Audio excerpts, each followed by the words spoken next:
Jadi ada nanti satu saat bumi itu mengabarkan semua perbuatan kita, Pak. Ya, bumi ini akan menjadi saksi di hadapan Allah tentang perbuatan kita. Jadi ketika baca surat ini menyadarkan kepada kita bahwa ada dan tidak ada orang, ada yang melihat dan tidak ada yang melihat, pasti bumi tahu.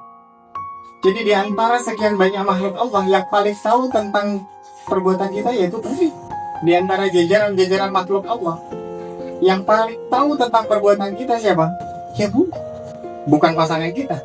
Bapak belum tentu tahu semua yang dilakukan oleh istri. Istri juga belum tentu tahu semua yang dilakukan oleh suami. Orang tua juga begitu, tidak tahu, tidak selalu orang tua mengetahui perbuatan anak.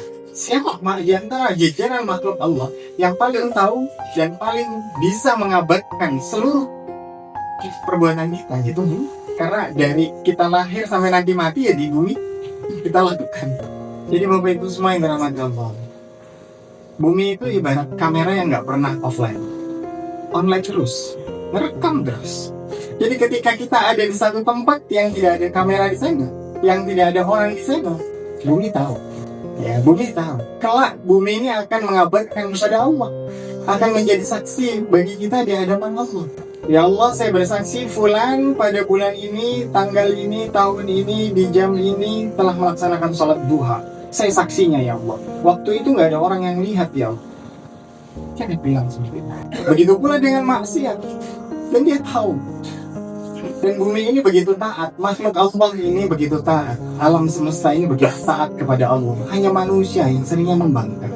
Matahari itu kalau tidak taat sama Allah, dia akan berjalan lebih cepat atau akan lebih mendekat jaraknya ke bumi. Apa yang akan terjadi? Hancur. Kalau dia nggak taat, dia bisa terbit dari barat. Kalau bulan, planet-planet itu tidak taat, dia bisa bertabrakan. Kalau tabrakan, apa yang akan terjadi? Kehancur. Jadi keselamatan itu bermuara pada apa? Jadi kalau orang maksiat, ujungnya pasti hancur. Bukan hanya orang, makhluk Allah semuanya kalau maksiat pasti akan hancur. Kita bisa selamat karena ada yang namanya ketaatan. Begitu pula dengan yang namanya apa? Perbuatan manusia. Di akhirnya Allah tutup di surat Az-Zalzalah itu dengan kalimat فَمَن يَعْمَلْ مِثْقَالَ ذَرَّةٍ خَيْرًا يَرَهُ وَمَن يَعْمَلْ مِثْقَالَ ذَرَّةٍ شَرًّا يَرَهُ. Belum digunakan lihat zarrah itu biji.